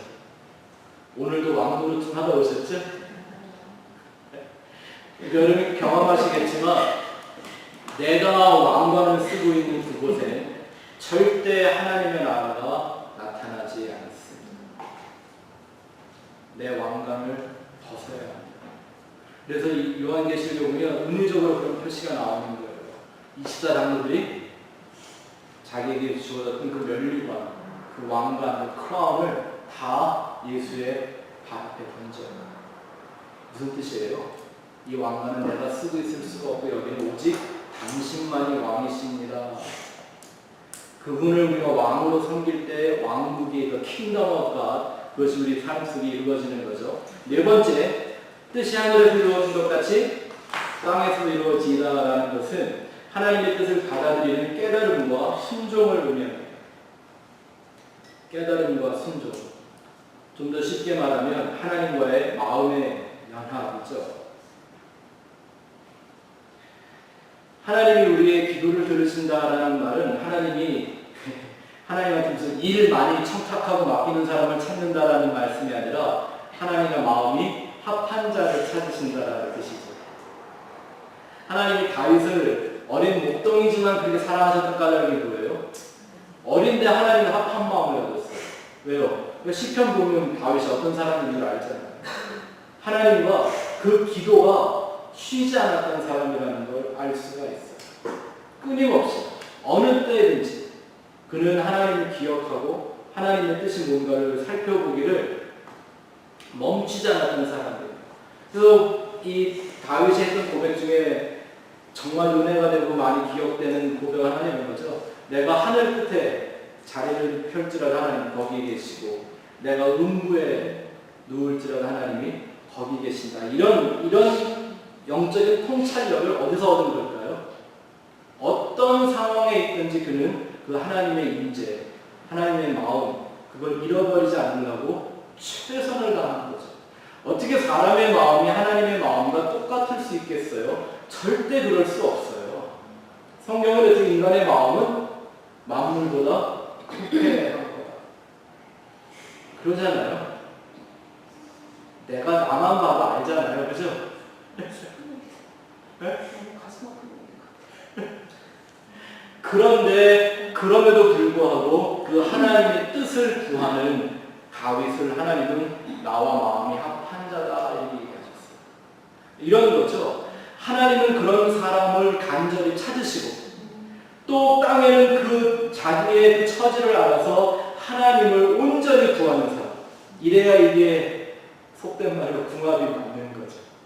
구하는 게 똑같고 찾는 게 똑같고 두드리는 문이 똑같은 거예요. 맞습니까? 하나님의 뜻, 하늘에서 이루어진 그 뜻을 땅에서, 이런 말을 하면 마치 꼭 땅이 목적인 것처럼 보이죠. 그런가요? 안 그런가요? 얼핏 보면 하늘에서 이루어진 게 다 땅에서 돼? 이런 것 같지만 다시 자세히 읽어보면 어떤 뜻이에요? 하늘에서 이루어진 것 같이 땅에서 이루어지게 한다는 건 땅이 완전히 하늘로 귀속될 것을 의미하는 거죠. 땅은 하늘을 설명하기 위해 잠깐 있는 거라고 했어요. 우리 인생도 마찬가지예요. 안개와 같이, 나그네와 해님같이 하나님이 의미하신 그 새하늘과 새 땅을 위하여 잠깐 우리가 거기에 들어가기 위해 준비되고 있는 이 과정인 거예요. 그래서 여기 살고 있지만 어떤 식으로? 하늘의 식으로 살아가야 한다는 걸 이 말씀이 가르쳐주고 있는 거죠. 그래서 오히려 지금 땅에서 될 일보다 뭐가 더 중요해요? 하늘에서 될 일이 중요한 거예요. 우리가 얘기하는 다니엘의 그 금식기도, 다니엘이 원했던 건 뭐예요? 땅에 무슨 변화가 일어나길 원했던 게 아니라 하나님 정말 당신은 뭘 원하십니까? 이거 알기 원해서 금식하고 기도하는 거였거든요. 네 번째, 오늘날 우리에게 다섯 번째는 내 노트에는 다섯 번이라고 여기는 다 anyway, 다섯 번째 죄송합니다.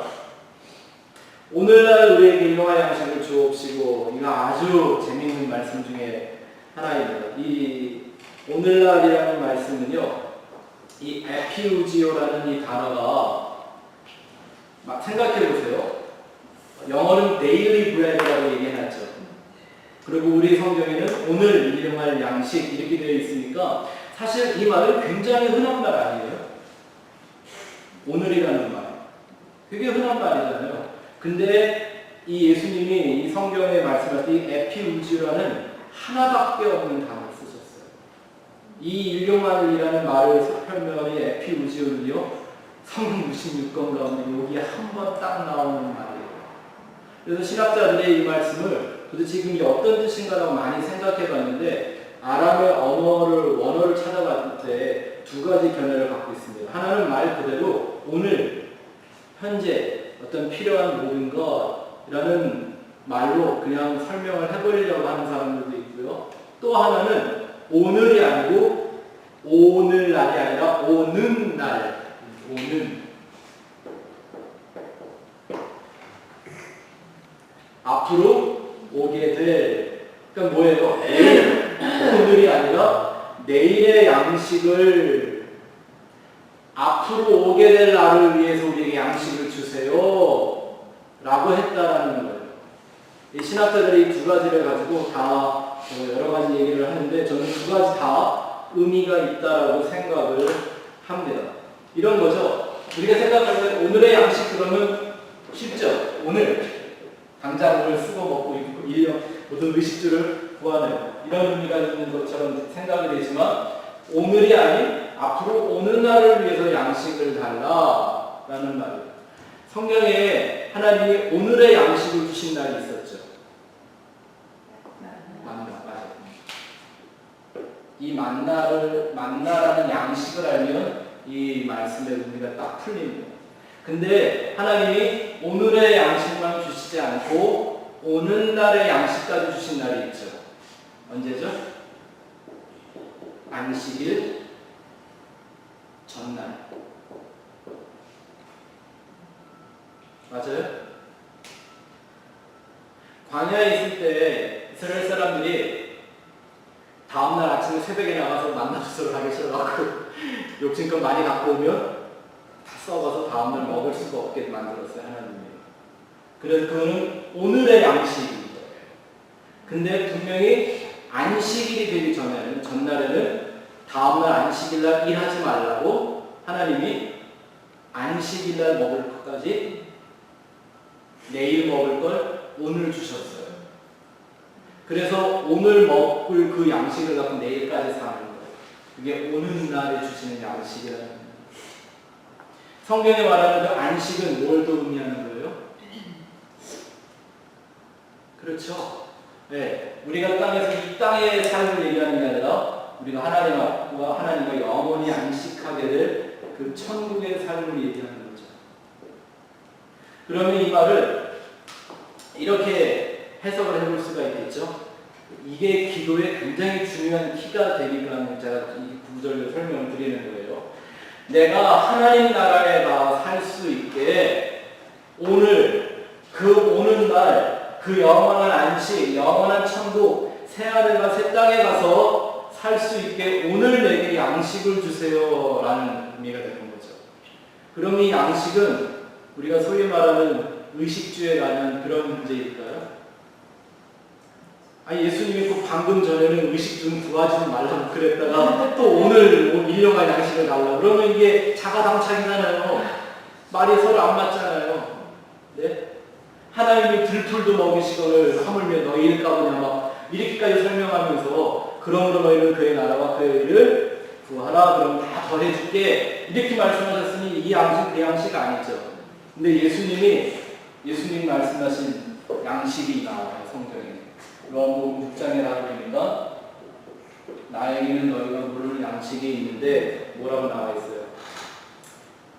요한복음 4장에 가서 보니까 나를 보내신 이의 뜻을 행하며 그의 일을 온전히 이루는 것이다. 이게 예수님의 양식이래요.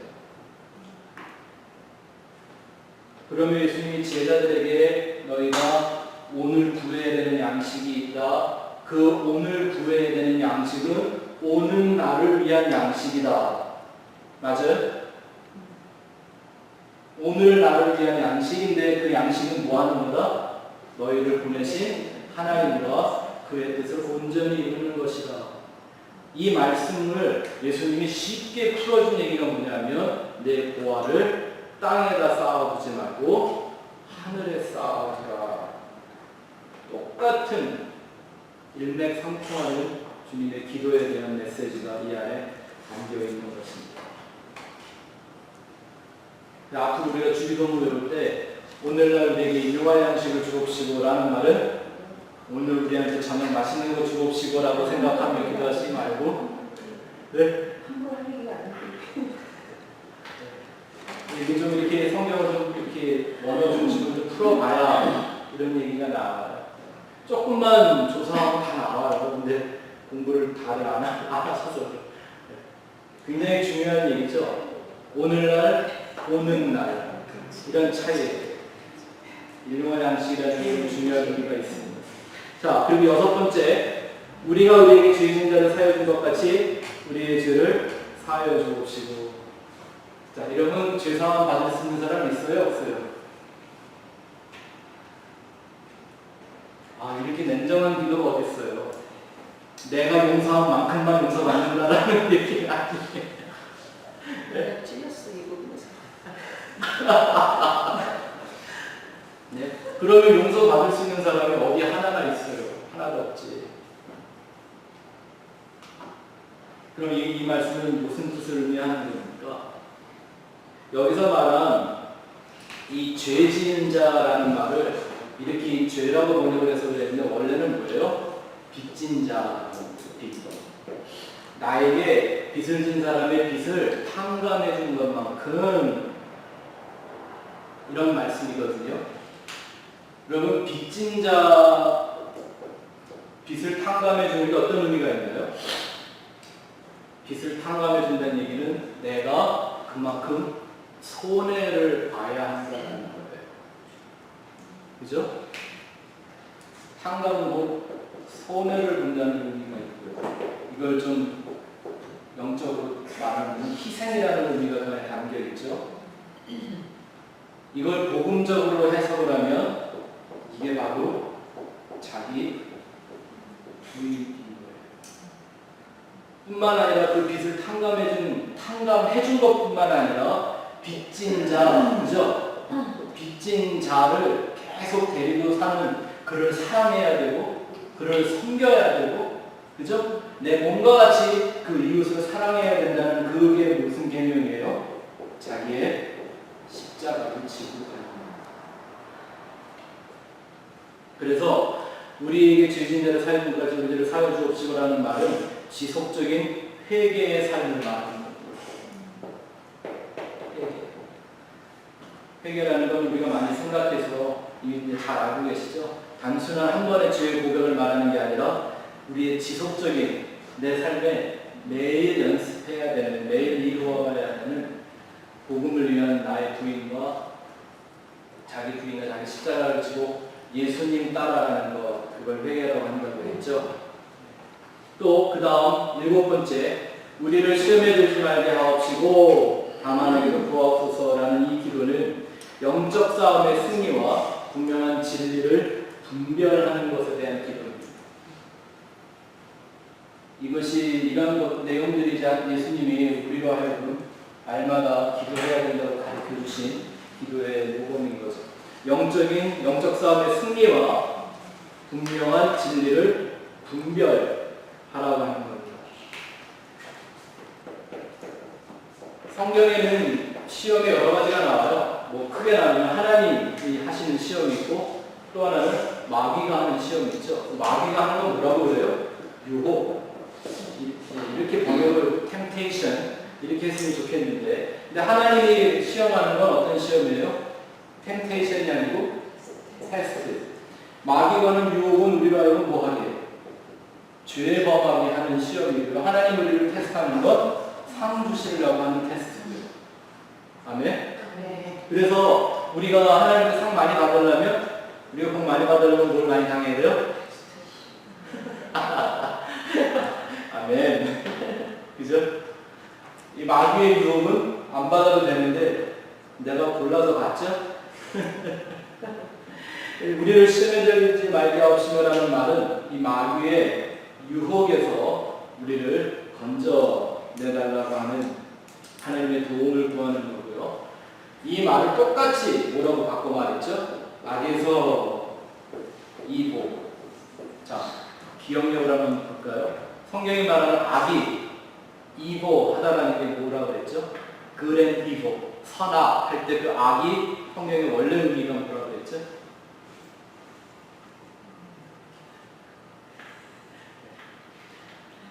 원래 히브리 말에 라라고 하는 이 악이라는 말은요, 사람의 머리와 사람의 눈이라고 그랬죠. 하나님을 없이 내 머리와 내 눈을 보는 대로 생각하고 결정하는 게 뭐라고요? 그게 악이라고요. 도덕적인 윤리적인 악을 말하는 게 아니에요.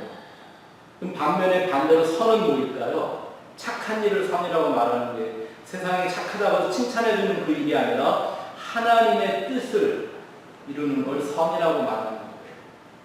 모든 것이 합력하여 선을 이룬다라는 건 다 잘되게 해준다는 뜻이 아니었고 하나님의 뜻을 이루어낸다라는 말이 그 안에 담겨있는 거예요.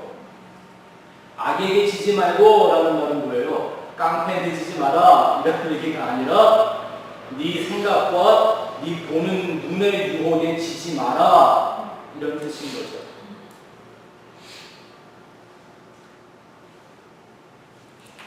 근데 아까도 분명히 말씀을 드렸지만 이 악하다라는 게 정말 우리가 눈에 보기도 듣기도 끔찍한 걸로 찾아오면 누가 이 유혹에 넘어지겠습니까? 이 악이 꼭 뭐로 와요? 그걸 알기 위해 봅니다. 자, 마지막 8번째. 나라와 권세와 영광이 아버지께 영원히 있사옵나이다 라는 이 말의 기도는 하나님의 주권과 그의 영광을 위한 삶의 소망을 말하는 것입니다. 새 하늘과 새 땅을 바라보는 성도의 삶이 날마다 이뤄야 된다고 주님 말씀하시는 겁니다. 자, 그러면 한번 해보실까요? 우리가 공부한 내용들을 한번 마음에 되새기면서 주기도문을 다시 한번 좀 오늘 공부한 내용에 맞춰서 우리가 한번 암송해 봅시다. 시작. 하늘에 계신 우리 아버지여, 이름이 거룩히 여김을 받으시오며 나라에 임하옵시며 뜻이 하늘에서 이루어진 것 같이 땅에서 이루어지이다. 오늘날 우리에게 일용할 양식을 주옵시고 우리가 우리에게 죄 지은 자를 사하여 준 것 같이 우리 죄를 사하여 주옵시고 우리를 시험에 들게 하지 마옵시고 다만 악에서 구하소서. 나라와 권세와 영광이 아버지께 영원히 있사옵나이다. 아멘.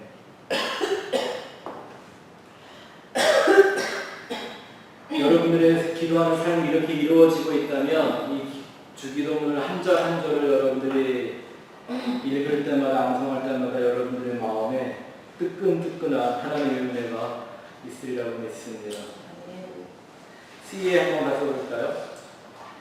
기도에 응답하신 우리 하나님의 방법. 이제 아까 우리 박사님이 궁금해하셨던 그 하나님의 응답. 기도가 이제 우리 단지 어떤 걸 그걸 요구하는 게 아니라 예수님이 가르쳐준 기도는 이런 생활의 기도라고 한다면 그 기도에 응답하는 하나님의 모습은 어떤가라는 거죠. 첫 번째, 하나님은 우리의 생각과 마음을 바꾸십니다.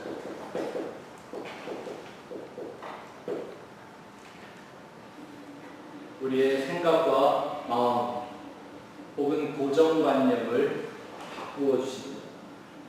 그러면 기도하는 사람들이 반드시 기도할 때마다 우리 안에 갖고 있어야 되는 준비하는 자세가 필요한데요. 그게 뭘까요?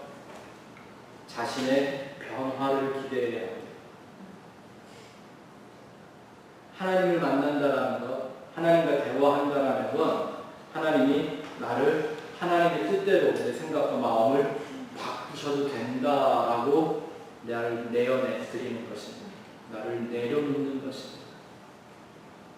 토기장의 손에 지륵이 그냥 들어가듯이 나를 하나님의 손에 그렇게 맡기는 겁니다. 제가 목회자로 살면서 받았던 큰 수혜 중에 하나는 이런 거라고 생각이 돼요.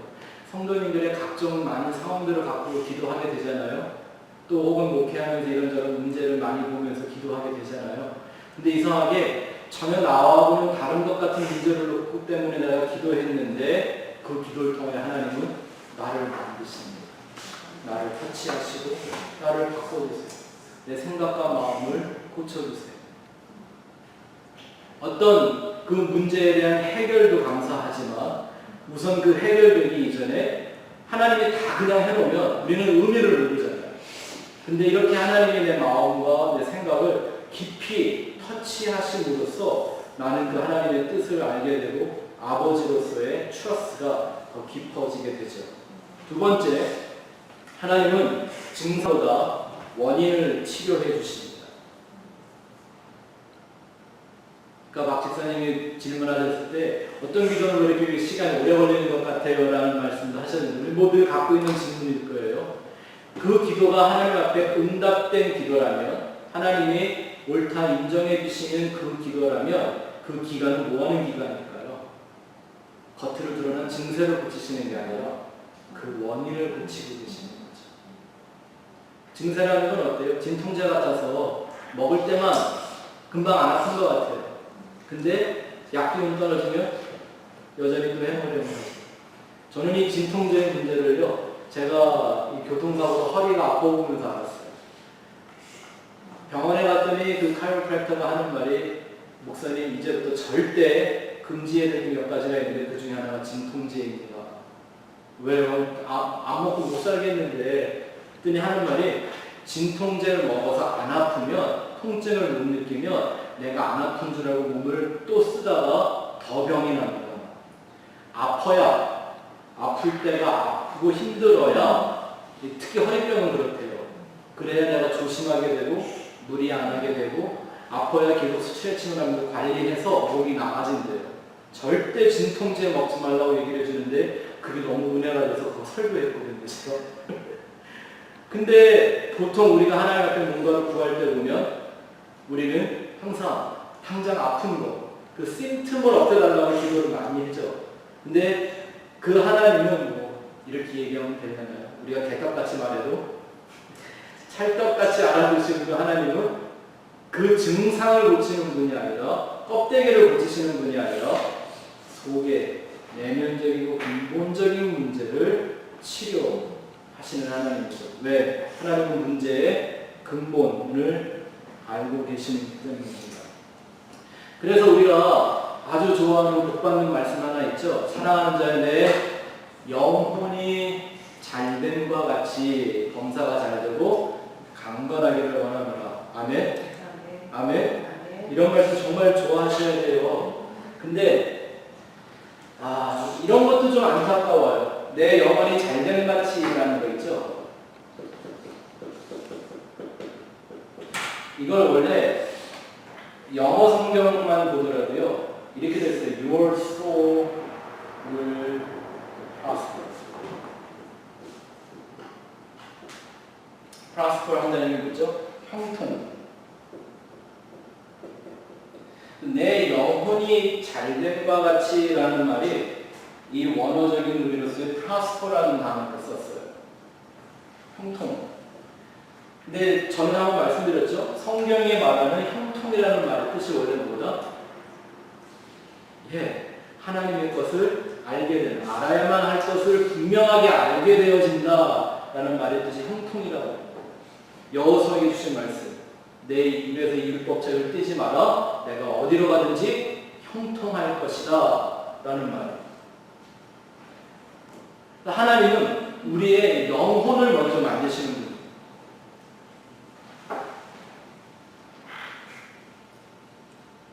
영혼, 범사, 건강 이렇게 있는데 하나님의 순서는 뭐부터?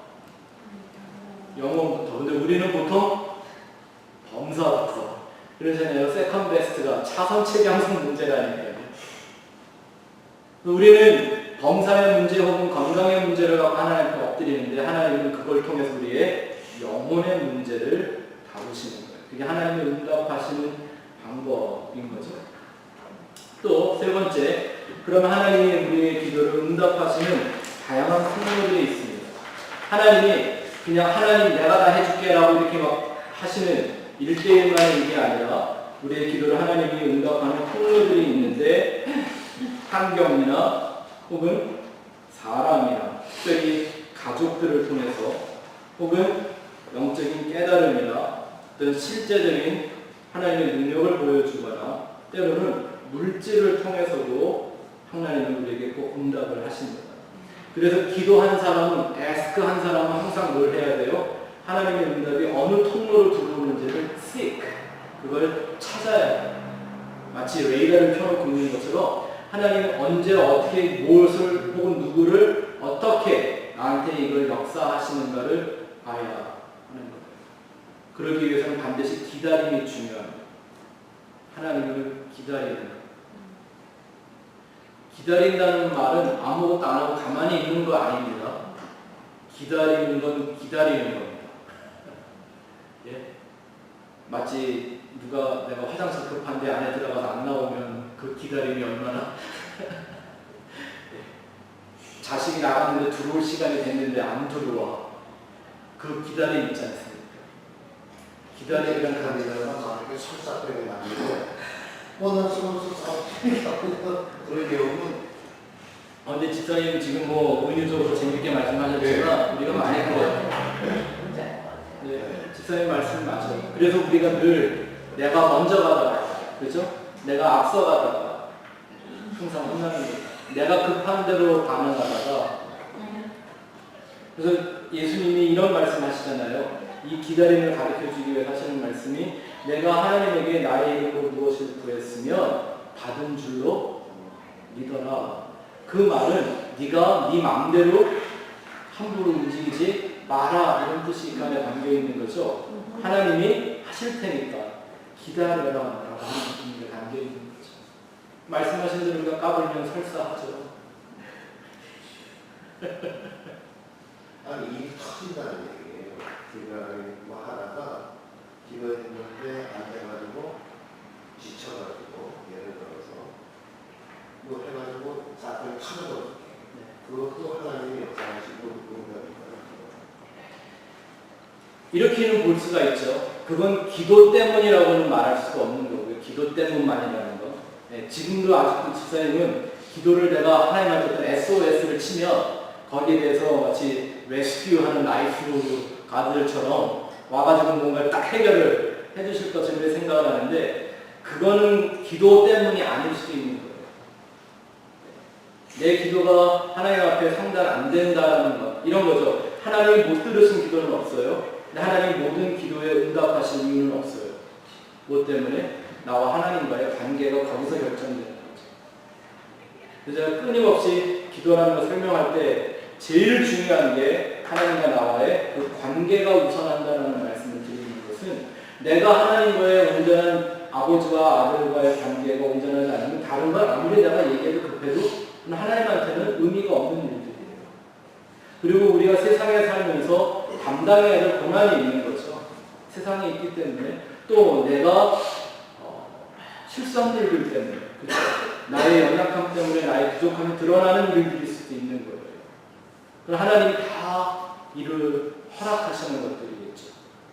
그걸 받아들이고 그걸 통해서도 하나님 앞에 엎드리고 끊임없이 이 일을 계속해 나가는 거죠. 자, 네 번째, 아까 어떤 분이 하신 말씀이요. 하나님의 침묵도 응답이다. 하나님의 침묵도 응답이다. 어떤 응답일까요?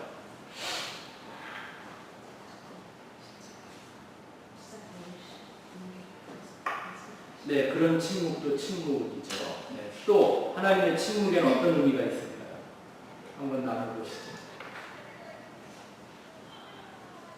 하나님이 할 말이 없으시거나 혹은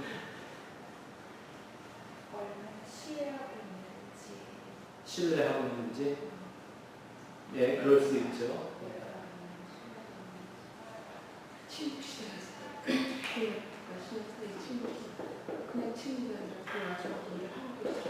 그렇죠. 침묵이라는 건 하나님이 아무것도 안 한다는 게 아니었어요. 그렇죠. 그러니까 그 하나님의 침묵의 내용, 그 하나님의 침묵은 꼭 가져오는 게 있었습니다. 그게 뭐예요? 하나님에 대한 목마름을 가져다 줍니다. 하나님이 원하시는 게 이 부분이죠. 하나님에게 집중하게, 하나님만 바라게, 하나님만 구하게 만들어 놓는 하나님이십니다. 이게 하나님의 특성입니다. 하나님의 속성입니다. 그의 거룩함, 그의 전능함, 하나님만이 영광을 받으셔야 되는 그런 하나님의 속성이 이렇게 나타나는 거죠.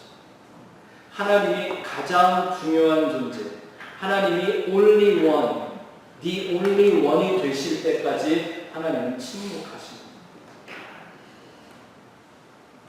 그래서 꼭 기도에 관련된 말은 아니지만 많은 분들이 이렇게 특별한 예수 믿는 간증을 하시는 분들이 보면 다 뭐라고 얘기하세요?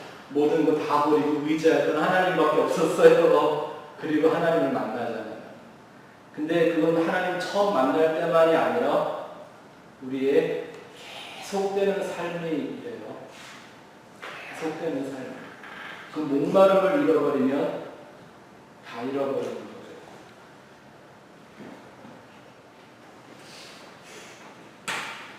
자,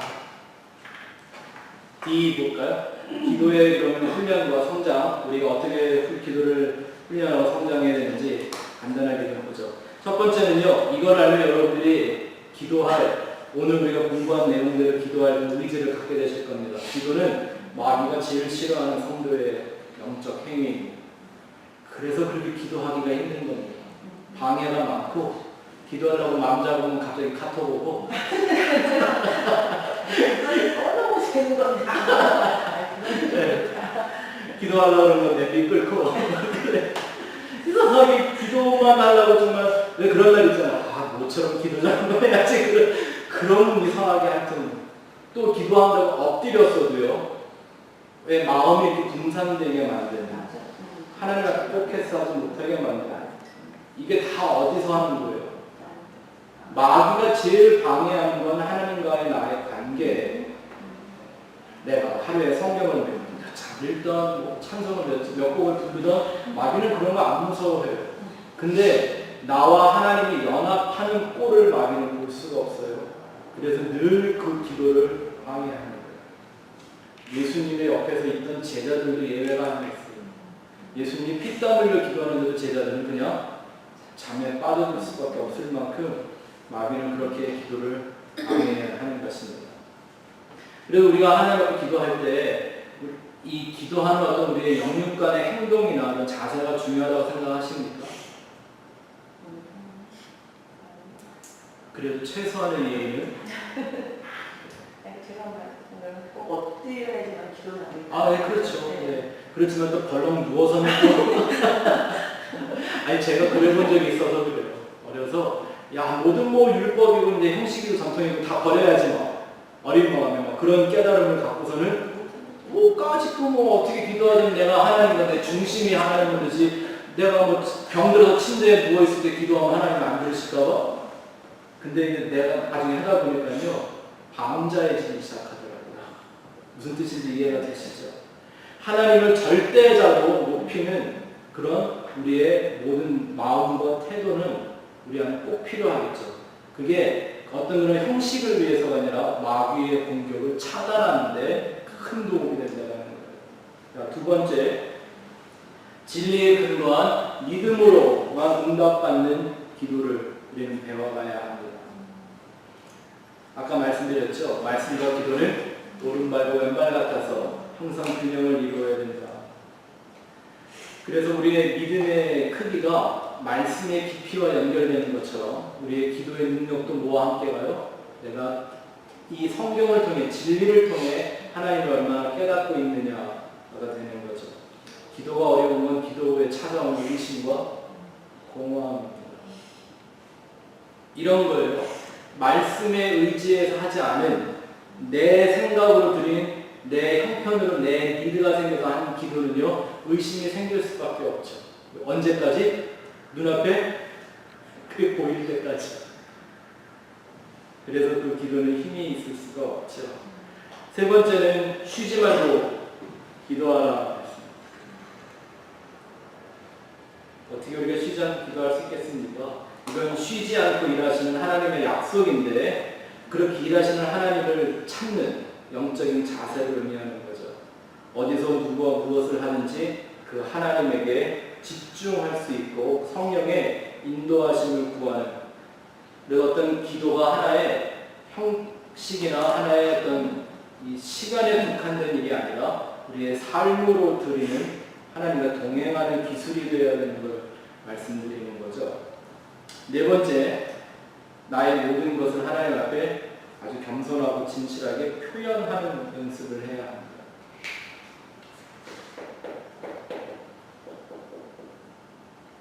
우리가 개인적으로 골방에 들어가 기도하라는 것은 하나님에게 나의 모든 걸 다 쏟아 놓을 수 있어야 한다는 것입니다.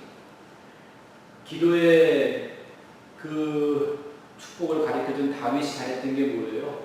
다윗은 자기를 하나님 앞에 온전히 드러내고 자기를 표현하는 걸 정말 잘했어요. 그리고 꾸밈이 없이 숨기지 않고 혹은 뻥치지 않고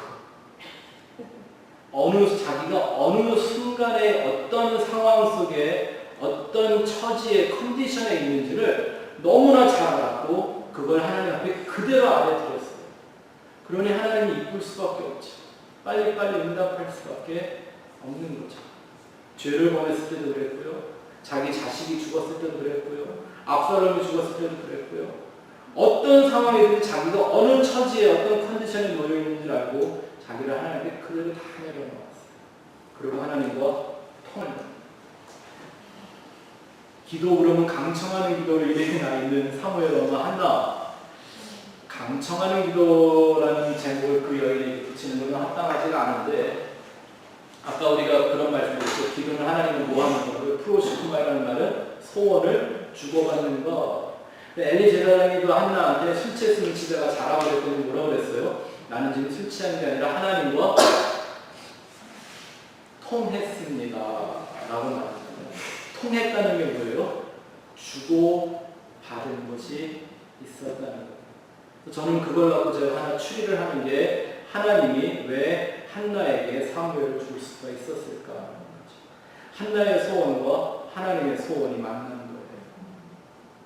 정말 내 육신의 자식을 낳는 게 아니라 이 시대를 위한 하나님의 메신저 같은 선지자가 될 수 있는 아들을 내가 한번 낳고 싶다라는 그 소원과 그 사무엘을 이 땅에 보내기로 결정하신 하나님의 소원이 딱 만나는 거예요. 이게 통하는 거죠. 이런 때 기적은 일어나는 거죠. 아멘. 자, 우리 모두가 다 그런 기도자들이 됐으면 좋겠습니다. 기도의 종류 많죠? 결신의 기도는 구원을 초청하는 기도고요. 회개의 기도는 죄와 허물에 대한 깨달음과 자백을 하는 날마다의 기도이겠죠. 또 개인적 기도는 우리가 삶 속에서 나와 하나님과 1대1의 대화를 의미하는 거고요. 회중기도 혹은 통성기도, 합심기도 참 중요하죠. 두세 사람이 내 이름으로 모인 곳에 내가 함께 하겠다. 왜 우리가 합심해서 하는 기도가 중요하냐면 두세 사람이 함께하는 곳에 라는 말의 원래의 의미는요. 두세 사람이 내 이름으로 동의하면 다시 말하면 두세 사람이 모여서 예수를 위하여 마음이 하나가 되면 내가 거기에 함께 하겠다. 그래서 이 합심한 기도가 중요한 것이죠. 금식기도 그냥 금식은 밥 굶는 금식 아니에요. 그건 금식이고요. 이사야서 58장에 보면 나와 있는 이 금식 한번 같이 읽어보죠. 시작. 내가 기뻐하는 금식은 한가게 결박을 풀어주며 멍에의 줄을 풀어주며 압제당하는 자를 자유하게 하며 모든 멍에를 꺾는 것이 아니겠느냐. 또 줄인 자에게 내 양식을 나누어 주며 유리하는 빈민을 지배해 드리며 헐벗은 자를 보면 익히며 또 내 고립을 피하여 스스로 숨지 않는 것이 아니겠느냐.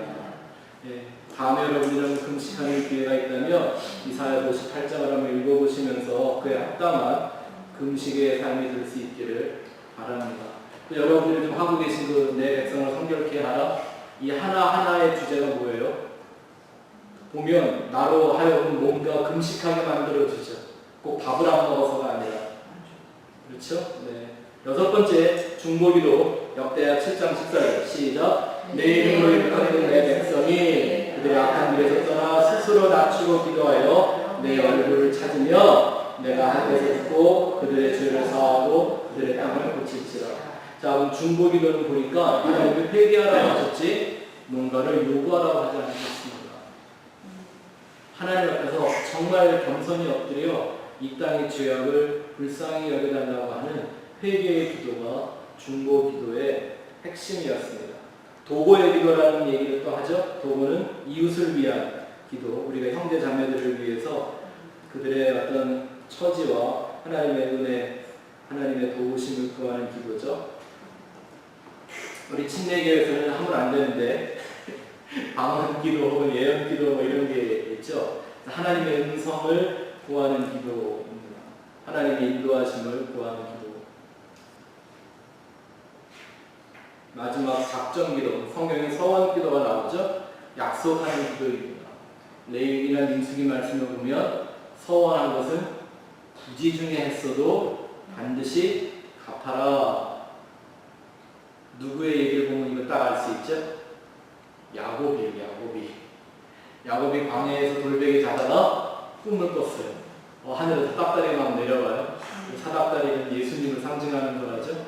그걸 보고 너무 놀라서 야, 정말 여기가 하나님의 집이구나. 그래서 이름을 붙였어요. 벳엘, 그렇죠? 하나님의 집, 벳이 집이라는 말이거든요. 베들레헴, 똑같은 벳인데 그러면 하는 말이 내가 여기 하나님의 위에서 단을 쌓겠습니다.